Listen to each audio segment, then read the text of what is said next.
La Financial Intelligence Unit a obtenu hier en Cour suprême le gel des avoirs de Sherry Singh et de ses proches collaborateurs.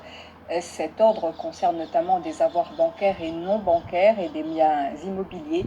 Plus de 10 terrains ont été saisis. Cet ordre de la Cour autorise également le gel des actions et intérêts payables à Sherry Singh, à ses entités et à ses proches collaborateurs.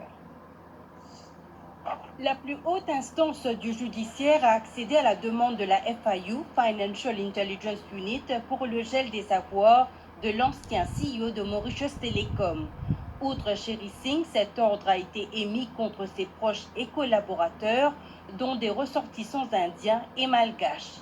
Les biens immobiliers saisis sont notamment un terrain de près de 5000 mètres carrés acquis en mai 2016 au lotissement Le Bout du Monde à Eben.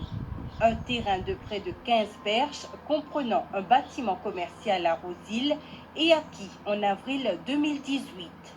Un terrain de 75 perches situé au lotissement Vivea Precinct à Roseville et acquis en juin 2019.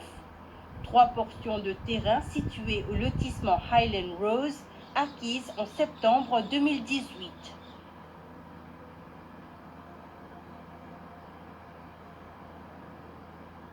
Un terrain de plus d'un arpent 9 perches situé dans le district des Plaines Williams.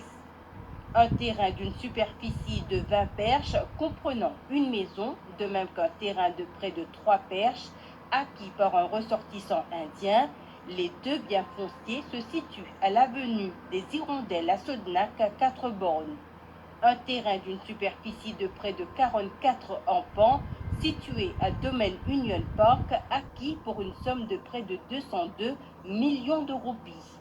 Et finalement, un bien immobilier d'une superficie de 124 mètres carrés situé à Résidence Choisy-les-Bains AIS. Ce bien a été acheté par un homme religieux indien en juin 2018 pour la somme de plus de 17,7 millions de roupies. Dans le cas de cette dernière transaction, Sherry Singh a agi comme traducteur de l'acheteur étranger auprès du notaire, cela alors même qu'il était en poste comme CEO de Mauritius Telecom.